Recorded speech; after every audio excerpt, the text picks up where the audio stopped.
Thanks, Mayor Chadwick, and good morning, councillors. I understand we've got 30 minutes, Mayor Chadwick, so I'll just make some opening comments. We're going to have to be pretty slick, and staff are going to have to cut down what they'd proposed to say. So it may well be in the future you want us to come back and speak to it again. But essentially, this is the culmination of a lot of work.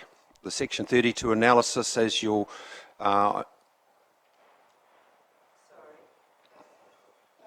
Chair, our green list indicates an item which is confidential. Is this going to be confidential?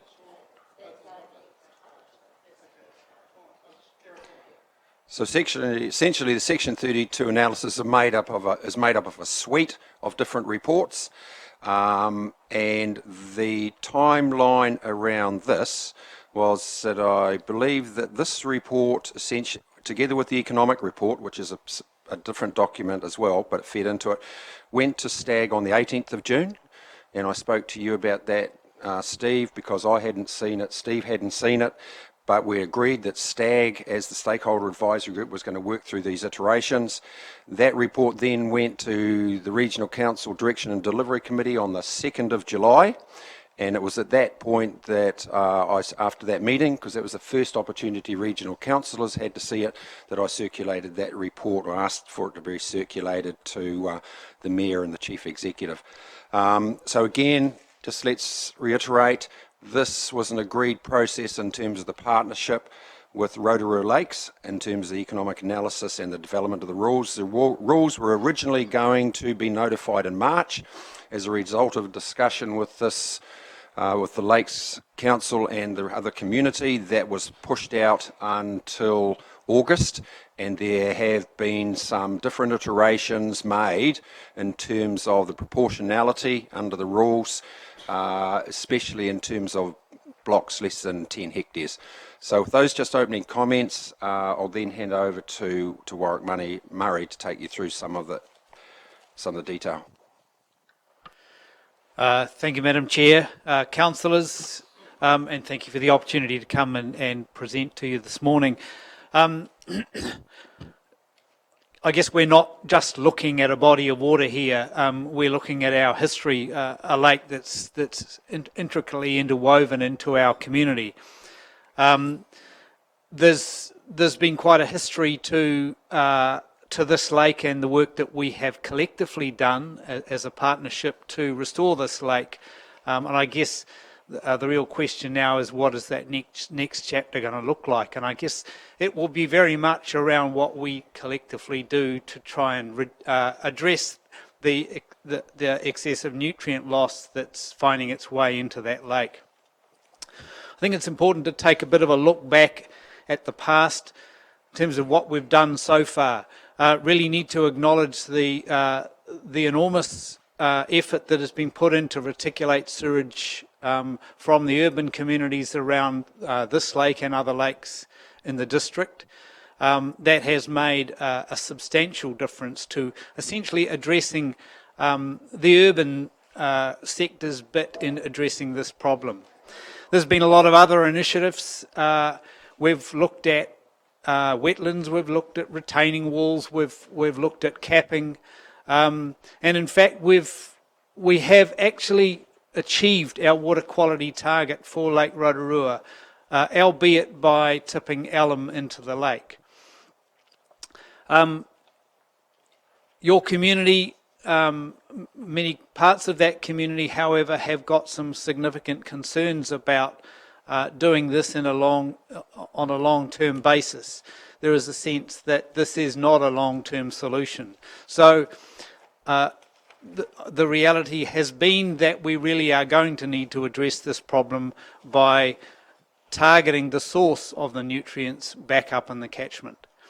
The regional policy statement has recognised this, and that is why essentially it made that call to set that 435 tonnes of nitrogen limit for Lake Rotorua, and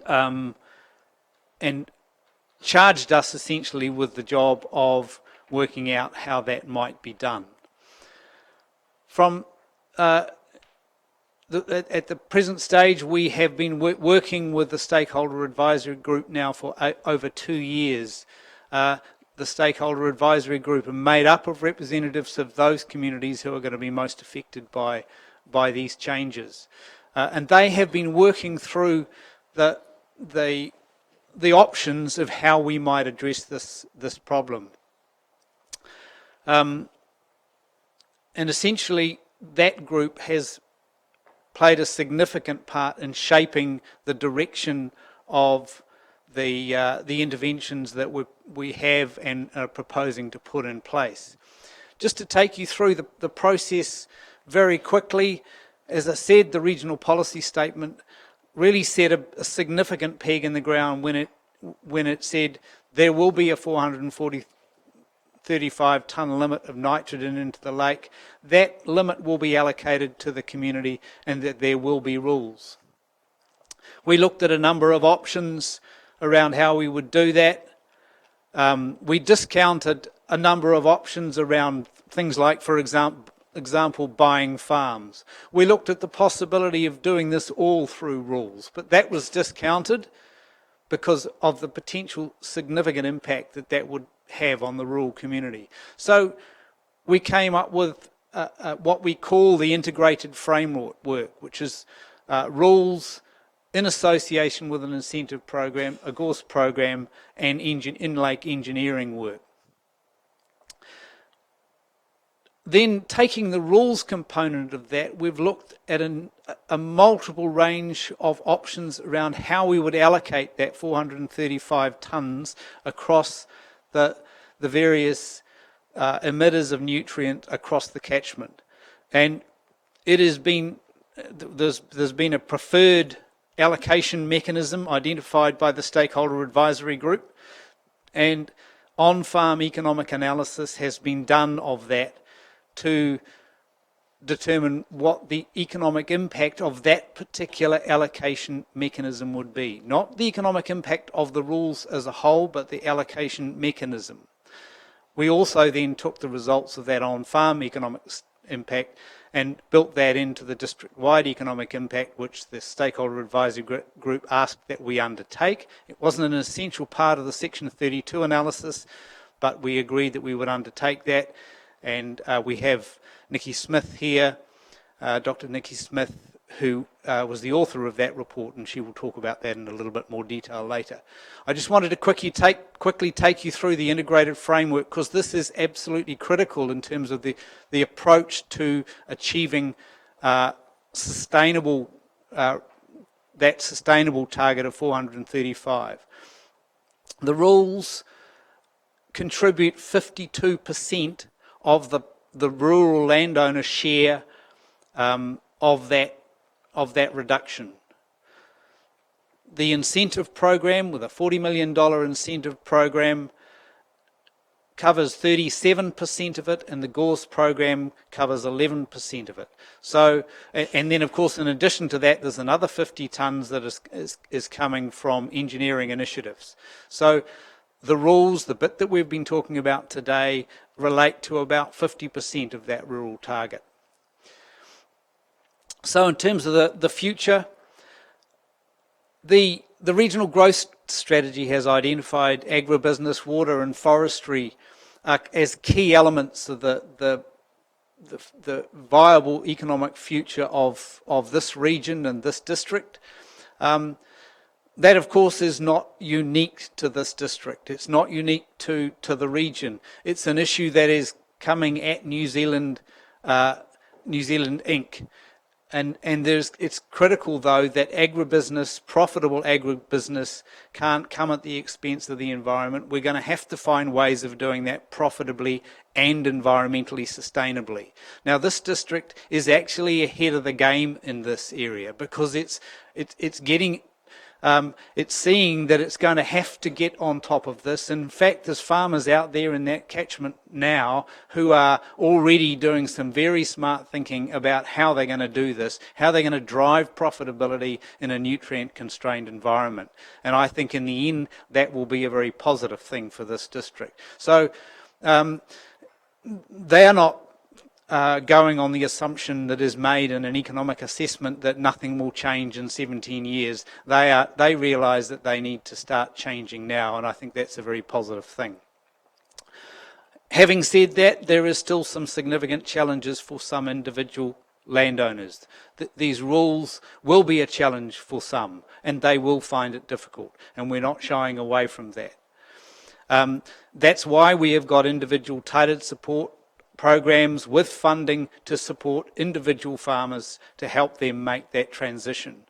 We also have the incentive scheme for those who decide that they really do want to make a significant land use change.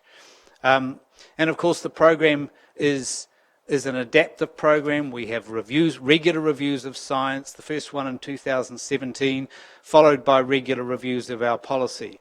And of course we have a long time frame here. The crunch date ultimately for them is 2032. That is 17 years away. So we do have a draft set of rules. We are proposing to notify these in August. And hopefully once we have those notified, we'll be able to get some more feedback from the community. I want to now hand over to Stephen Lamb to talk a little bit more specifically about the Section 32 analysis. Just while Stephen's coming up, Mayor Chadwick, could I just suggest to your councillors that this is a pretty comprehensive report. There's a lot of stuff in here, but the guts of it is from page 87 through to 104. That's the integrated framework stuff, which is the current proposal.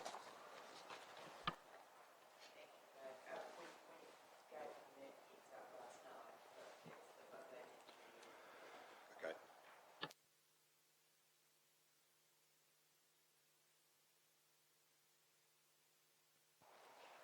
Ready to talk? Okay. Just touch a little bit on the economic impacts and the overview there. We've got Dr. Nikki Smith talking later about the more detailed modelling that occurred around the district. So the first thing is just that we do recognise that this is a changing environment for farmers, for the pastoral sector. There's a lot going on at the moment, particularly in the news around the commodity prices, but this is just to identify that we are operating or putting rules in place in an environment that has a lot of different and changing expectations, both from the public and from Fonterra for the dairy industry. We talked about the commodity price already, but things like property cycles also come into play here, and just generally increasing costs around the business of farming. The way we are looking at the rules is that they do have impacts on the pastoral sector clearly. They are significant impacts, but it's about the transition to a low-end leaching future. This is a viable pastoral sector which is based on that kind of premise.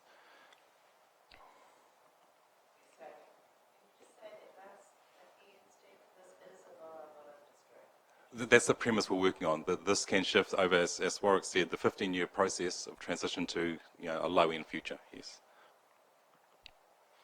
In terms of the specific impacts, it's looking to understand the impacts of the rules in terms of the allocation specifically.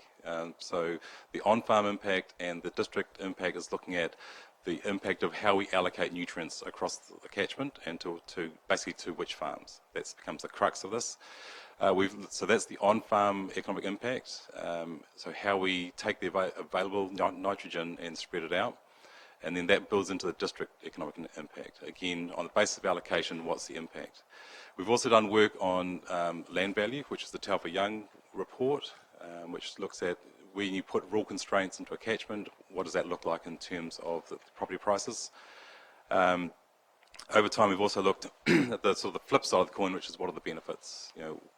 There's work being done previously in this catchment around lakeside property values and water quality, looking at tourism, looking at things like licenses for trout fishers. There's a range of benefits we've looked at. I suppose the comment there, that it's always difficult to pull out benefits rather than costs, just the way these things work. What always comes through is the presence of the incentive scheme is very important. That does help the transition. It's the $40 million fund, and all the modelling we do, we look at the incentive scheme. We also look at the presence of trading, or the ability to trade nitrogen between properties, to give us better or more efficient outcomes. just in terms of the Section 32, this has been quite an interesting aspect of this, of putting the rules together. I assume you're all quite familiar with the RMA requirements around Section 32. In this case, the RPS is very directive. So we're inside a very constrained policy environment. We have the target, we have the timing, we have the requirement to allocate, and we have the requirement to put rules in place. So this is why the Section 32 focuses very much on that part of the equation. It has a lot of detail to it, but fundamentally it's saying, you know, on that basis, how do we do this? Warwick talked a little bit about the long list and the short list. Again, STAG's been integral in looking at that long list and discounting options, working our way through. The Section 32 documents the point that we tried, and we had a look at doing it through rules only, and what that turned out to be was basically an unviable economic pastoral sector, and that's what then the pastoral collective and STAG brought back to the table, the integrated framework. And so through STAG, the regional council changed its position, renegotiated the funding deed, which is an important point around this, to get to the integrated framework. So we put a lot of faith in the integrated framework being the basis for how we're putting this thing forward. So just at this point, I'd like to pass across to Councillor Hunt to talk a little bit about STAG and a bit of an overview there, and also STAG's interest in the economic side of things as well. First of all, I'd just like to put the apologies of Taneda Kingi, who was the chair of STAG, and he's unable to be here today. Otherwise, he would be speaking to you. I think it's really important to remember that STAG is the largest multi-sector reference group that's been established to address essentially the collective needs of improving lake water quality while maintaining a viable rural economy. Albeit with significant challenges and changes ahead. There have been many achievements, and the first one is that the group is still talking. I can't overestimate how important that is, that this was a group that was brought together, some with who were previous adversaries over this issue. We knew it was polarising for the community, and it is important that the relationships have continued and they have grown stronger. There have been frequent stops on the journey. One or other members needed more time, more data, and more courage to go forward. It's a big ask what the STAG group has been set up to do to help inform where the Regional Council is going, and the Regional Council have listened. It's really important also to remember that at this stage, the desires of many for a clean lake are felt to be carried on the shoulders of a few.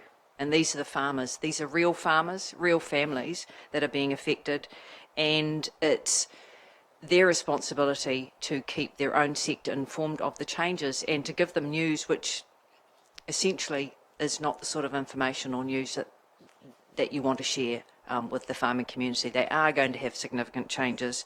It is going to be a challenge for all of them, and that area is an area that STAG has come out very strongly in informing the Regional Council about, and the rest of the community. The work is far from over. This is really the tip of the iceberg, and I think in a few years' time people will forget, or could forget, that a large body of multi-sector people got together to do this work. And I think going forward that it is important to signify that other groups like this will be set up. This model is being emulated around the country, because while it's had its issues and its teething problems, and it's lovely to see Neil Heather here today and Lachlan McKenzie, they're very aware of the robust debate that's happened in that room, and how the 3-hour meetings needed to be turned into 5-hour meetings because we simply weren't getting through the huge amount of quite technical data that was required. But we're at this point now. The Regional Council have been supported by STAG. STAG asked for that economic analysis, because to go any further without it actually wasn't viable. We need to know the impact. We as a council need to know it, but STAG particularly needed to know. And the numbers haven't been fully crunched yet. I know there's some questions there to be asked.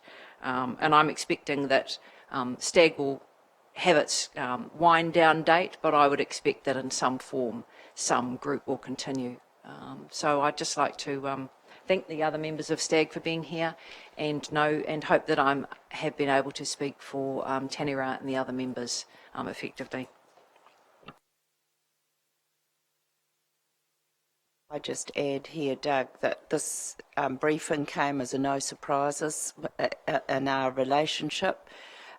We received this report. It's raised a raft of questions for us as a council, and we've totally trusted the process of the STAG group. I don't know what the reaction in the STAG group was. Actually, that's a piece of information that I'm quite interested in, and I valued you ringing me that night to let me know that they knew before we knew. That's all right, you had a process to step through. But there are issues about the report that I think we want to get to, and I think you're addressing the report itself, are you? Thank you.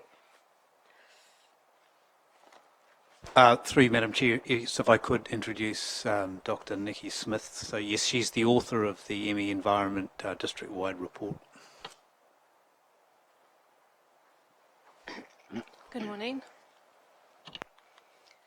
So I thought I'd just start by recapping. I mean, everyone knows this, but just to bring everyone back on the same page. So I've been asked to assess the economy-wide implications of the policies proposed to limit nitrogen. So the regional policy statement sets a nitrogen load limit of 435. Little bit, Nikki. It throws out to us, but nobody behind you can hear. Thanks, Mark. Sorry. Oh, yeah, I can hear it better now. So the regional policy statement sets a nitrogen load limit of 435 tonnes of nitrogen per year, and that implies a loss of 270 tonnes of nitrogen per year for the pastoral sector. The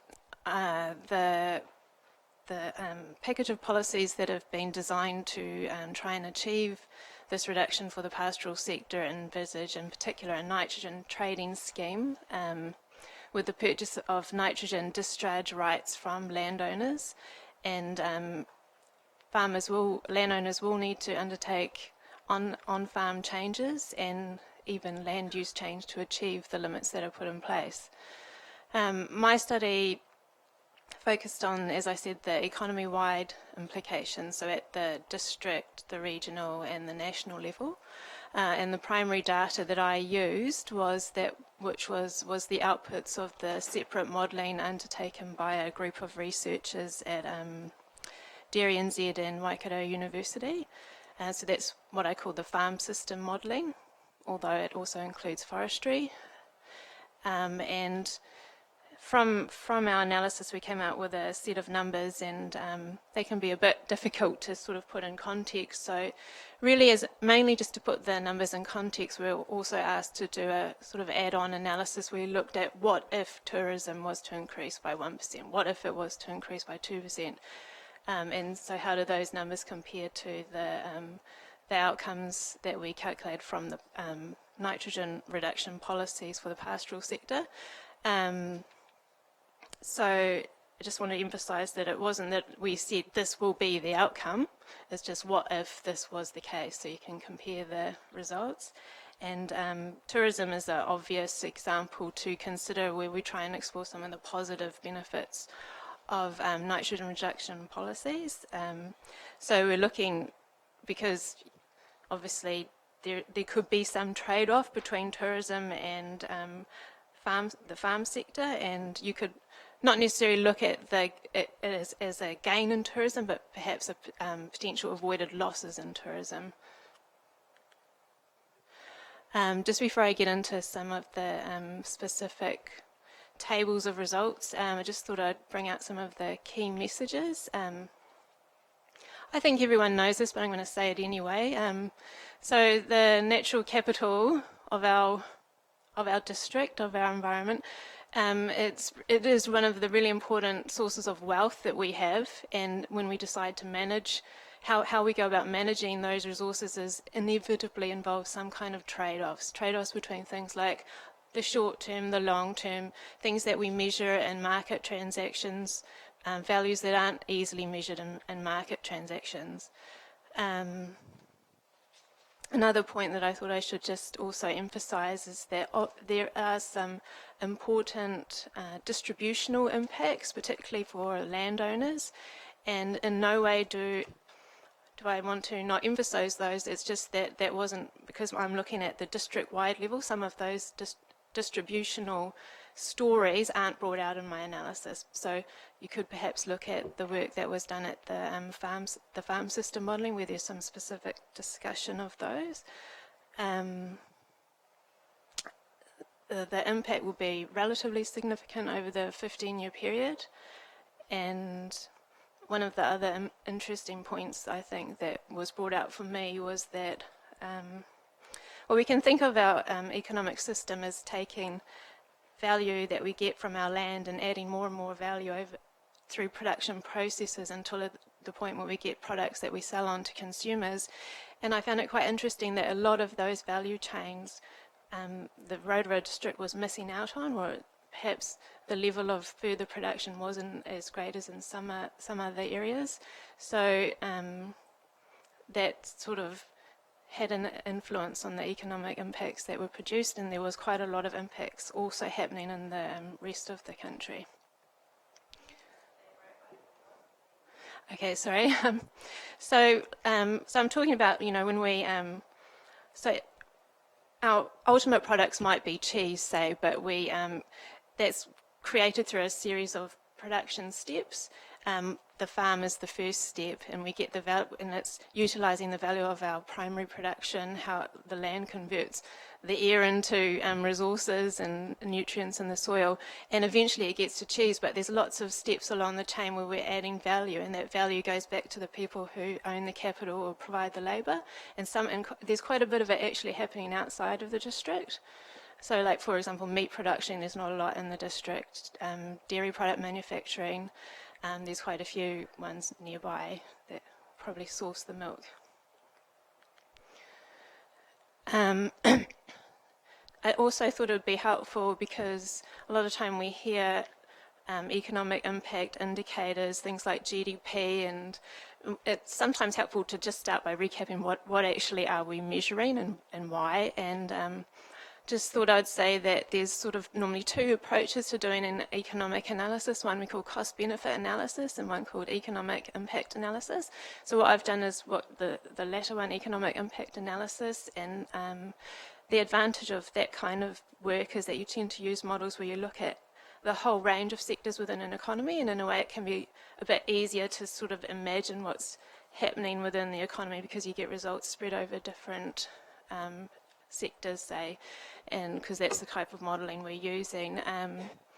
The key assumption is that we draw out indicators like value added and like employment, and we assume that these are good indicators of how the economical and social well-being is changing. And there's probably I think there's quite a reasonable assumption.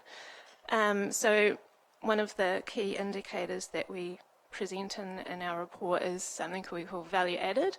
So what is value added? So value added is basically one measure of the kind of size of the economy. It's very similar to GDP. GDP under national accounts, there's three ways of measuring it. One of them is measuring value added. And value added is basically the sum of income. It's the income going to wages, to salaries, to gross operating profits. A little bit different from GDP, because GDP has some different conventions about how taxes are treated. But for the most part, it's probably not worth worrying about. It's like, if we say the value added of an industry, it's like that industry's contribution to GDP.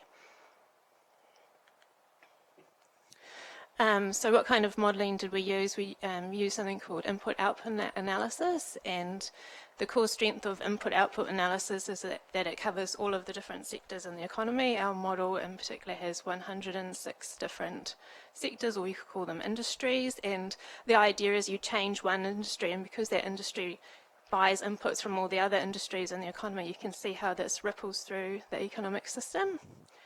The core, one of the core assumptions or characteristics of the modelling is that we use the current state, so the relationships that apply presently, we although you could change them, we assume that they continue into the future. So if, say, the dairy industry, one unit of its total, if it has, say, if it spends $100 a year and $10 of that is spent on employment, we would assume that same proportional mix carries on when there's changes to the industry.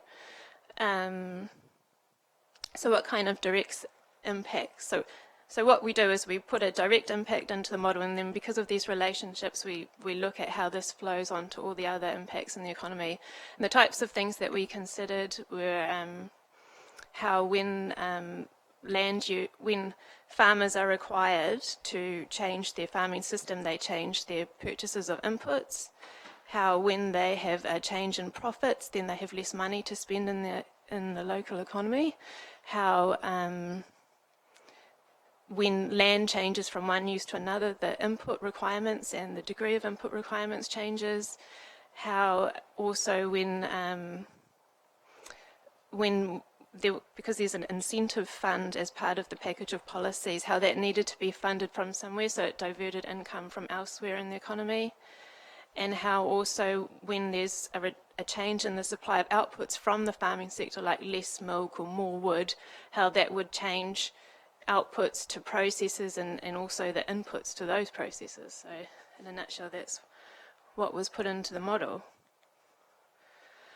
So I've already said in terms of limitations, we assume that current prices, the relativities of costs of things, of inputs, of all the different commodities in the economic system stay the same.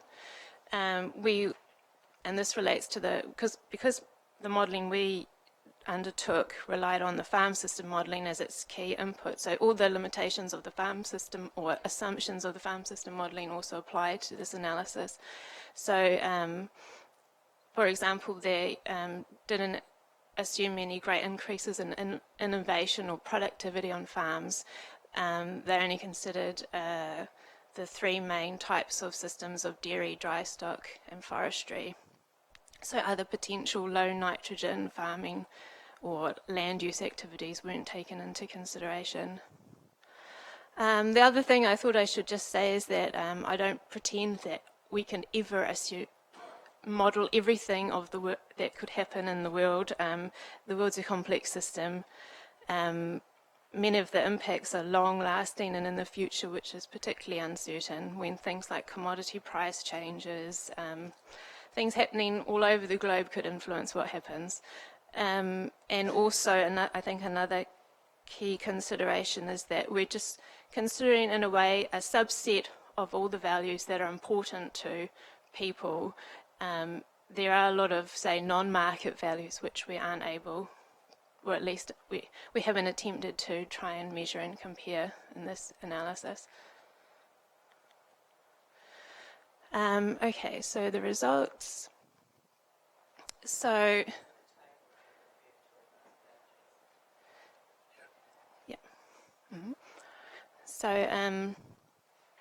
in terms of value added, so I'll just start by saying there was a set of different types of assumptions, first of all. So those are the three different types of categories on the left-hand side down the column. So the farm system modelling, there was the situation where we assumed that all farmers trade and manage land in the completely theoretical optimum way, but then recognising that there may be some limitations to that and people aren't some kind of like optimising computer program, that they put in some limitations, for example, that maybe not all of the land use that could potentially land use change could occur. So there was also a scenario run where there was only 5,000 hectares of land use change, or a few different.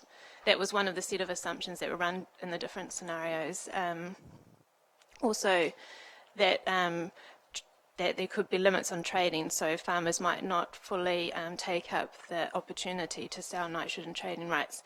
So what the results I put up here are just from, and there was also a range of allocation scenarios. These results are from the scenario called Scenario 8, but basically it was the most favourable scenario, so the one that I understand will be looked at in terms of how nitrogen is allocated. And so the results were a loss of 2.5 million value added for the district under the most, where there is full optimum use of the land. And that goes up to minus 12.9 million for New Zealand. And so although the number's a lot bigger for New Zealand in percentage terms, obviously it's smaller. So I'll just carry on because we've got some more detailed results at the end.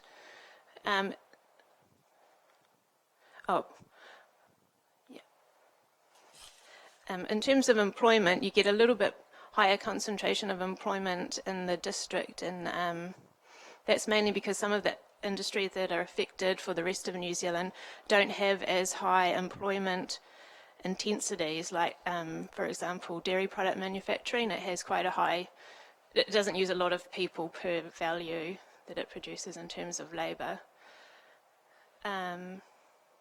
So why are the results so, going back here, so why do we end up with a good portion of the results flowing out to New Zealand? So there's three main reasons. One is that there's this incentive scheme put in place, and so from what I understand, that's half funded through the from the national government.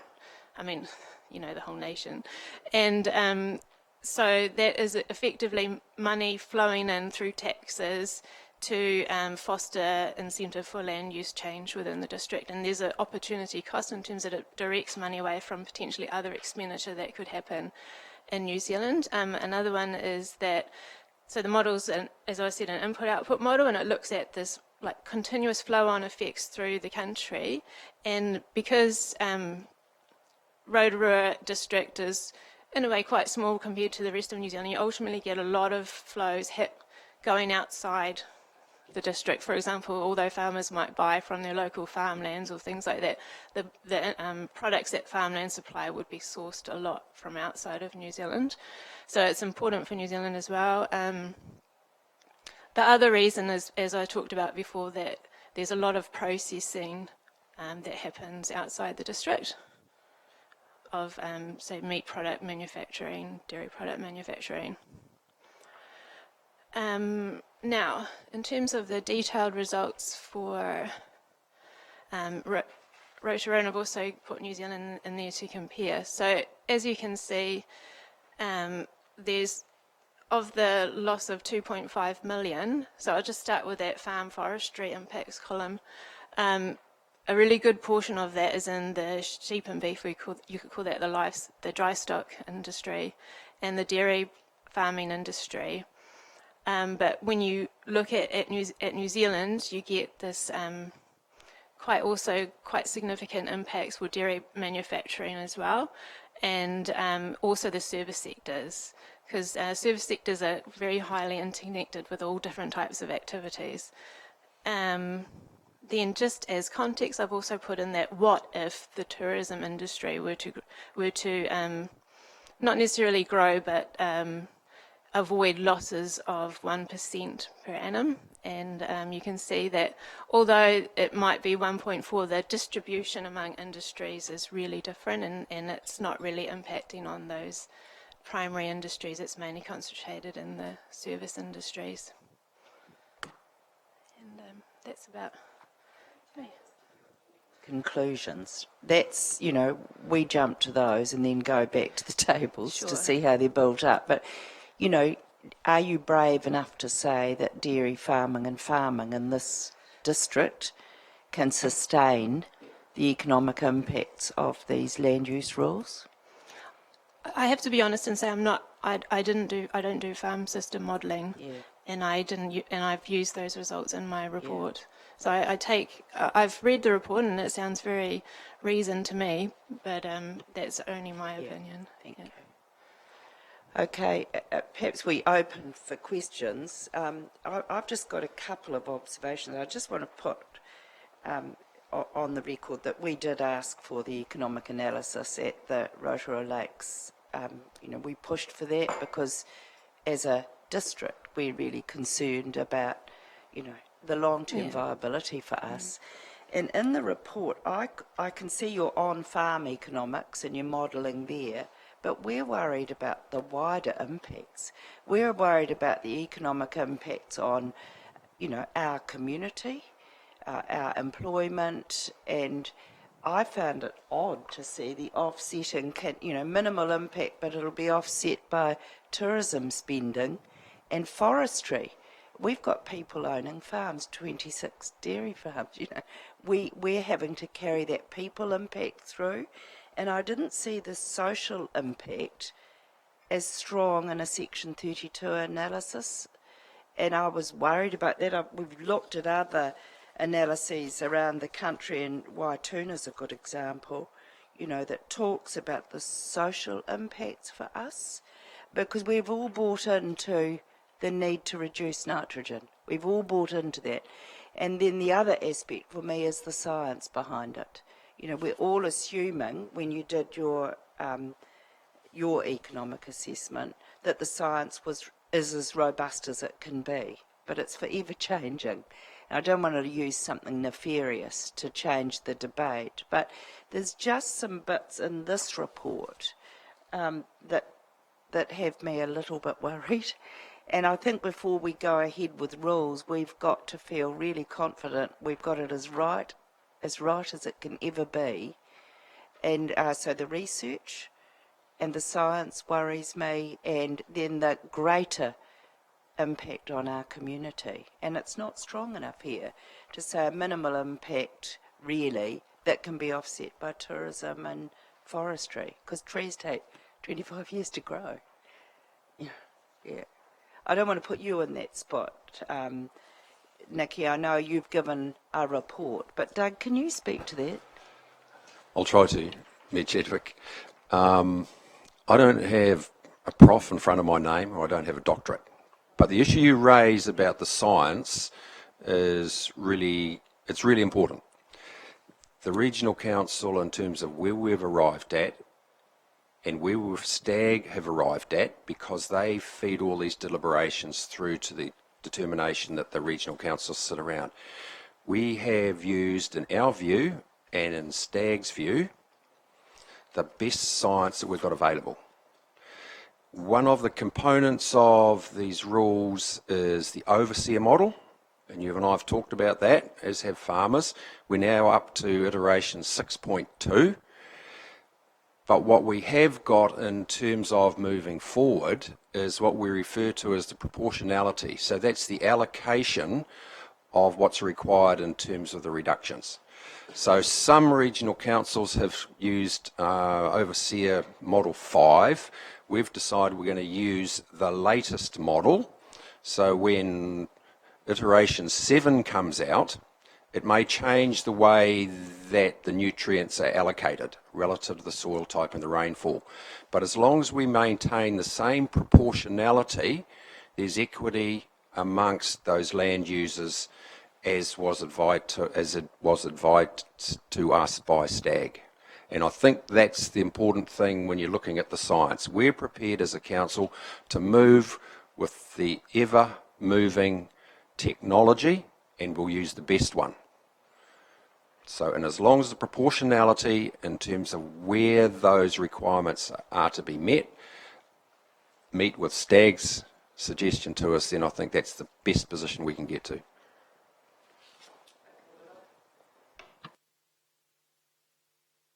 Come back to Nikki to get her to answer the broader question.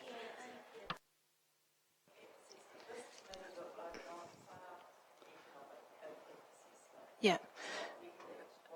Okay.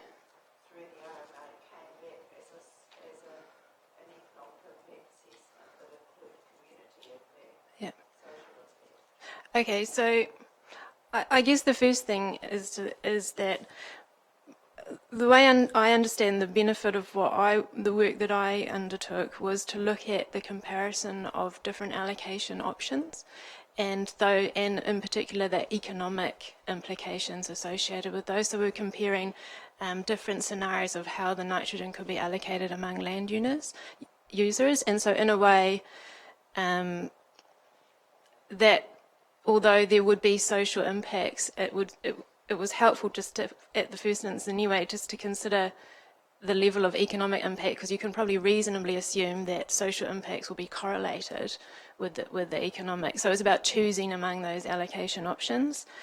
I also think equally we didn't consider the other values as well. Yeah, social impacts, things like the disruption to farm is really important.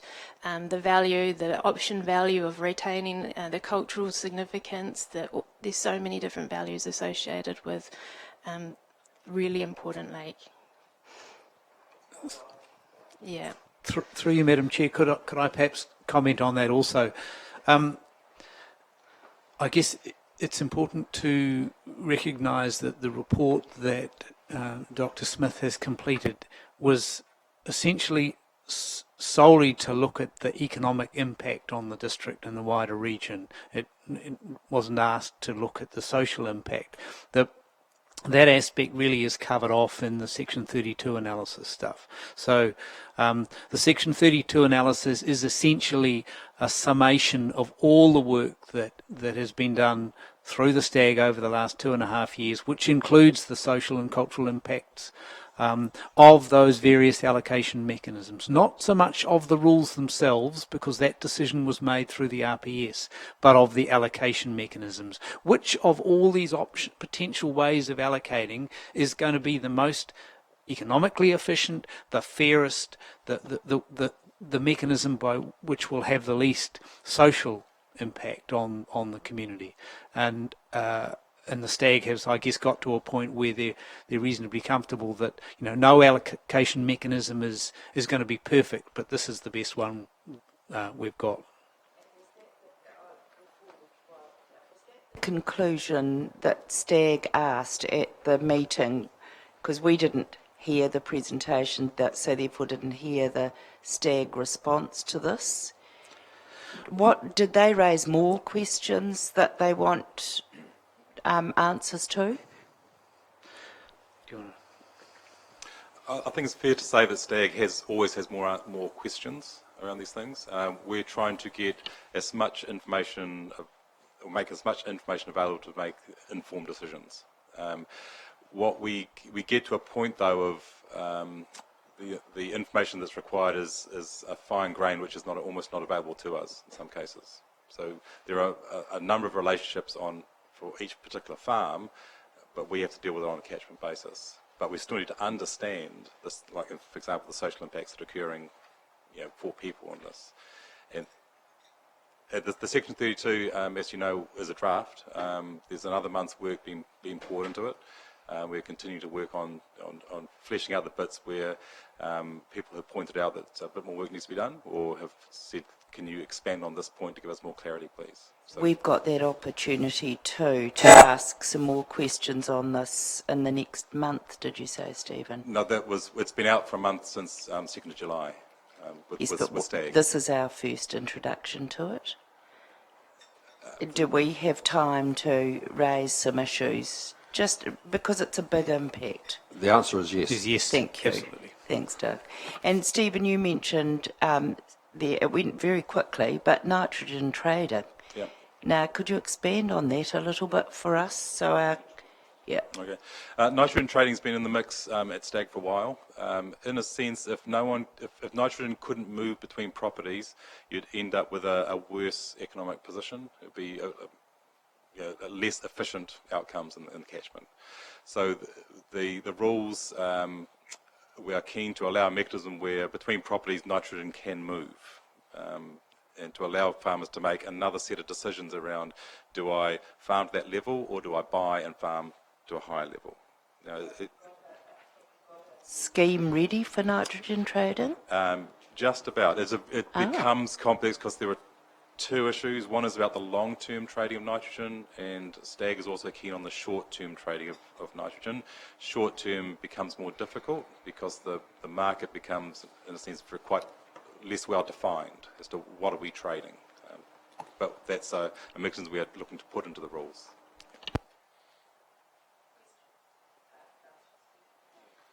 Madam Chair, I liken this to, Doug, somebody coming up with an idea that the Port of Tauranga is unsustainable. And to overcome the economic, social impacts of that, a report comes out while those people who are involved with the Port of Tauranga can go surfing or go to the beach. And I looked up Section 32 of the Resource Management Act, and it quite clearly states that any direction in terms of where you want to head must contain a level of detail that corresponds to the scale and significance of the environmental, economic, social, cultural effects that are anticipated from the implementations of a proposal. Now I go to page 109, and currently the trophic level for Lake Rotorua is 4.2, which was the target. So why are we now going to spend millions and millions and millions to reduce down from the 4.2? And I come back to the question that Her Worship raised. Where is the science that backs up the comment? The two streams received around 1,600 tonnes of liquid aluminium sulphate in the year to June 2014. Alum dosing is not a permanent solution. Well, where's the science behind that? Has STAG had that information? This is where there's a bit of a gap there in terms of my knowledge of what's been going on behind the scenes. So your goal is to reduce 320 tonnes out of there, but the traffic level's already at the target. So why are we going through all this pain to reduce it below the 4.2? Yes, you withdraw the alum dosing and it will go up somewhat, but what I don't think this report addresses for me strong enough is to maintaining a viable rural community, and that's the social impact that I think this report fails miserably to address. Now, whether that's in another report, I don't know, but I'm only going on what's in front of me here. Thank you, Councillor Sturt. Well, let's deal with the science first. The science is, as I said earlier, is the best we are able to take advice from some of the science community. The issue about the trophic level index, you are right, but it would appear that the science is telling us that is achieved by alum dosing. Alum dosing, from the science perspective, they are not confident enough to say that that should continue ad infinitum, because they do not know what circumstances, probably biological, will trigger a position where that becomes untenable to the biota in the lake. That's the first point. The second point is that iwi very clearly have said that in their view, and it goes back to I think there was a consent condition when they put the wall in at Rotorua, that this, in particular that consent this was an interim option whilst the conditions or the biological issues that were driving the effects in the lake were addressed, and clearly this is one of them. It's what's coming off the land and what's in there. So alum dosing long term I don't think is a sustainable option, both from the science perspective and from iwi perspective. The issue around the Section 32 I'll ask staff to comment on, but just a comment that probably flicked over everybody's radar screens that Warwick put up was that Fonterra up there was a comment up there, Fonterra is demanding better environmental outcomes. Well, farmers aren't dumb. They will react to the economic signals that are put in front of them. One of the current signals sitting in front of farmers is that Fonterra says, we will pay more, and other companies, we will pay more for your product in the shoulders of the season than we are in the peak. So what does that mean? It means essentially we want you to challenge the biological way that pasture grows in the shoulders of the season, so you enhance that. The easiest way to enhance that is to apply nitrogen. So on one hand, that particular organisation is saying, yes, we adhere to a better environmental approach to things, but the economic signal they're passing on to your farmers here and everywhere else is to do something quite different. And that's an issue that I've advocated for, and I think it's an issue that Her Worship is aware of because I've discussed it with her, but it's like trying to turn the Titanic. So these people, and I don't think that particular issue was addressed in the on-farm economic analysis because it's a gross figure as opposed to the way that people operate. Would Warwick want to comment in terms of the Section 32? Through Madam Chair, The decision as to whether landowners should achieve that that reduction, it really was made through the regional policy statement. At the point at which the regional policy statement said that the 435 tonne target will be achieved and will be allocated among the users. That it was the point at which we really needed to sit back and say, can we really afford to do this? Can our communities really afford to take on the cost of achieving this nutrient reduction target? And that was done, and that was passed through went through the Environment Court and is now part of our regional policy statement. So much of the focus that has been put on these rules through STAG in the last 2.5 years is been around the question is how is that cost to be shared among the landowners? And when we talk about allocation mechanisms, that's what we mean, is how is this cost going to be shared? And what is the least economic the option that will have the least economic impact, the least social impact on our farming community? There is no denying that it will have an impact, but what is the mechanism that will have the least impact? That's what the Section 32 and that's what STAG has been focused on for the last 2.5 years. That's what the Section 32 analysis, a copy of which your staff has got, is all about. It essentially summarises all the work that the STAG has gone through in the last 2.5 years to get to the point where we've got. Now, the STAG also asked, and you asked, as you've pointed out, to sit back and say, well, yeah, okay, we've got to this point, but really, can we really afford to achieve a clean lake in the way that the RPS envisages? And that's what this report turns its mind to. And essentially, Nikki, please forgive me if I grossly oversimplified the result. But yes, there will be an economic impact. It's a relatively, in the scheme of things, a relatively modest impact. It also assumes that there will not be changes to. There will be no changes to innovation. Farmers will not adapt and make the adjustments. But the reality is, yes, there will be an economic impact. So the question, I guess the political question is, will that economic impact, will the social impact outweigh the benefits that this district will get from a clean lake?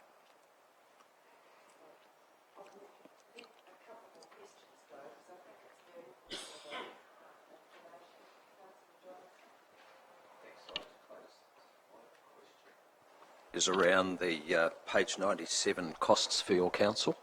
I guess it's for your council, but our ratepayers. So there's it's funded in your LTP, and there's 20 million from regional council as part of the 40 million incentives fund. There will be costs recovery from the applicants, I guess, for the consenting process, but the bottom line there is the new rules may cost in excess of $500,000 per year once the rules are notified. So is all of that applied by a targeted rate to the Rotorua district ratepayers and the Bay of Plenty Regional Council? That's part of my question. I just wonder if you could elaborate on how those costs are recovered. Thanks. So the costing model is based on 50% by the Crown, 50% by district and from the district and region. Yep. Of that 50%, half of that is targeted rated to this district. The other half is a general rate across the region. And the extra 500,000 there, the new rules, the costs, is that for like monitoring and compliance, and that's also part of a targeted rate? Yes, those costs will be the costs of implementing the rules, monitoring and their compliance. That won't be deed funded. In other words, the Crown contribution doesn't come into that. So that will be 50% targeted rated, 50% general rated across the region. Madam Chair, I'd like to point out that science and scientists have got different views on the same subject, which is very hard to find out what exactly works and what doesn't work. Is the geothermal issues of Rotorua affecting the nitrogen levels? And two, if an interim system works, why don't you carry on with it? And have you taken into account the Maori world view?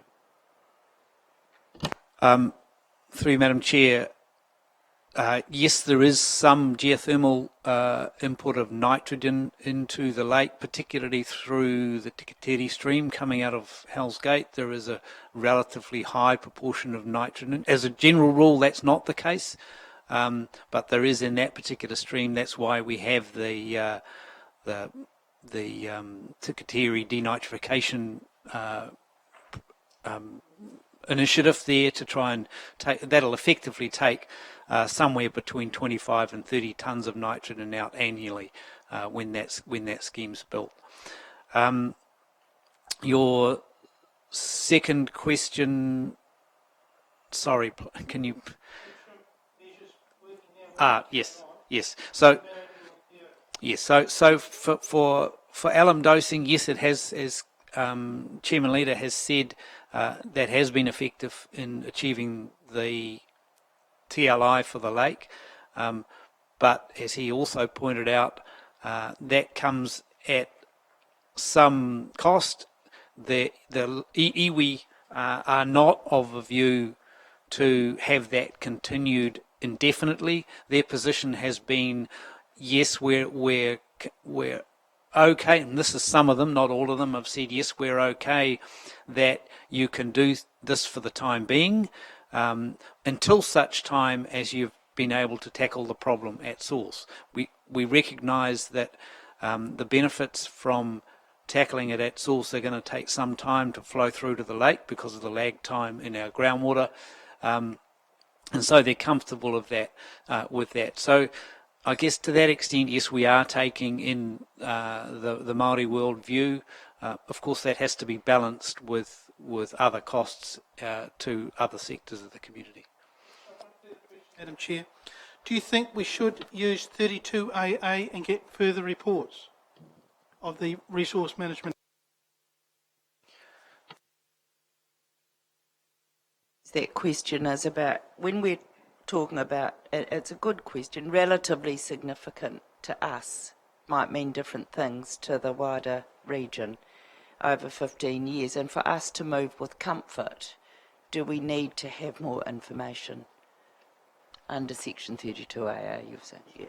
Yeah.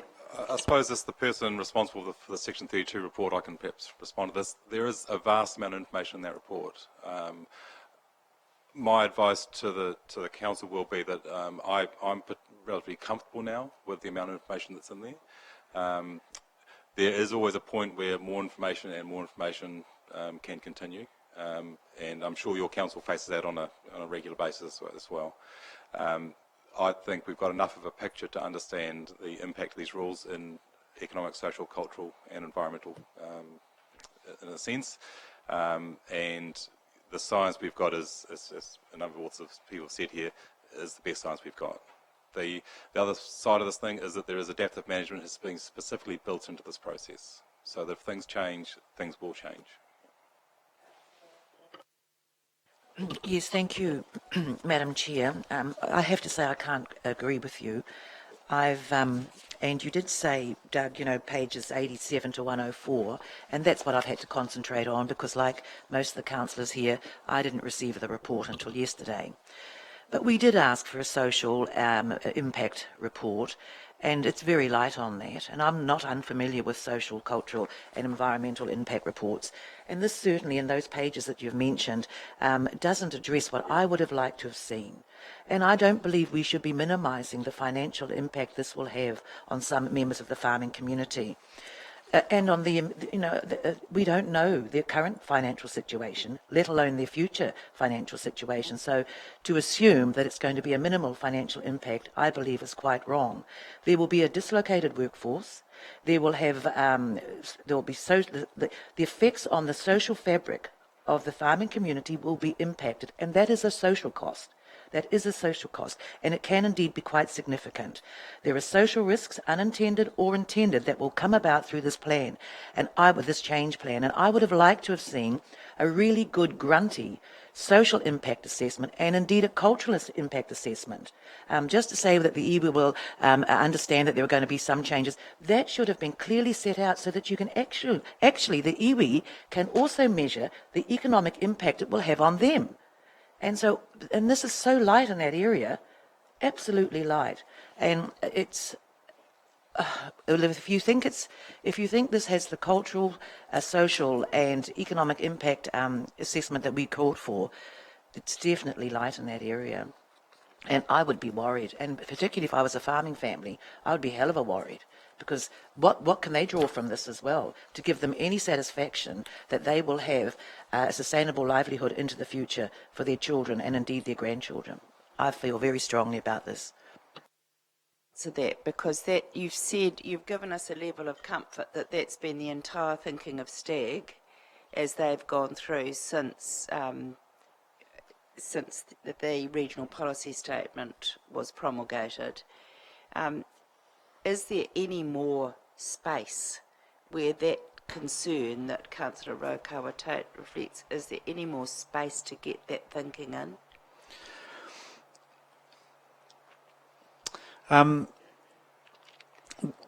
We're not delaying, but I know August and Doug, you've given us a month to get back to you, and we'll constructively look at this and get back. But it's just this is quite a big threshold for us at the moment. Yes. To be fair to STAG, they have been very much focused on issues around the impact of the allocation mechanism in terms of how you share the cost. Not is that cost sustainable, but how do you share that? That's what the focus of their work has been over the last two odd years. The essential question that Councillor Rotorua Tate has, I guess, reposed is, can we really afford these rules? And really going back and questioning the decision that was made in the regional policy statement, can we really afford this clean lake? And that decision has been made, rightly or wrongly, and this is where we are today. We've gone through that process, and we're now we've been going through a process of having said, yes, we want a clean lake, and yes, we're prepared to accept the cost of that. Then how now do we share that cost? So, yes, we could go back and do, from what we understood, that there was a concern about the economic impact of these rules, and we've gone back and stepped back and really asked that question again, what is the economic impact of these rules going to be, just to give us the comfort that we're still heading in the right direction. Yes, we could go back and we could do some further cultural impact and social impact analysis, but I guess to add to the point that Stephen made before, we could continue to get further and further information, but broadly speaking, certainly from where I sit in my position, I too feel quite comfortable that we have got an extraordinary amount of information out there to underpin the advice that ultimately we will be taking through to our council.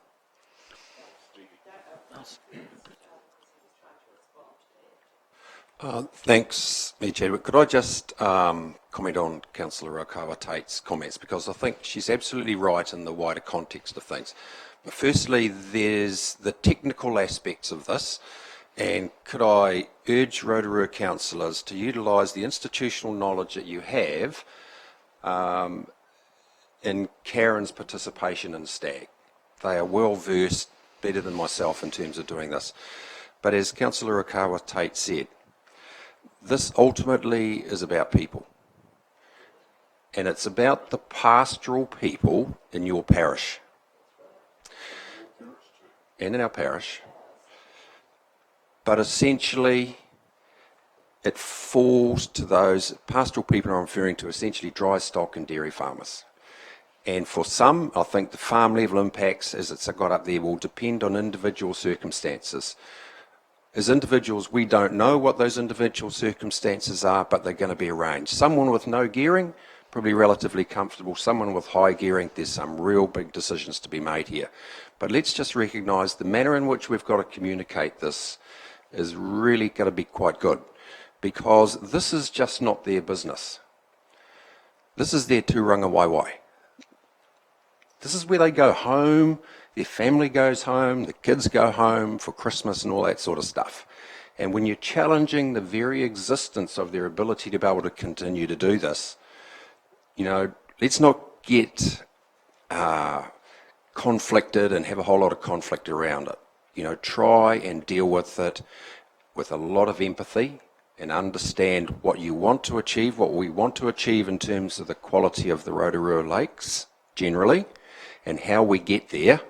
Let's try and be very succinct and work with these people to try and do it. I mean, some of these people, they've been to STAG, they've been to public forums.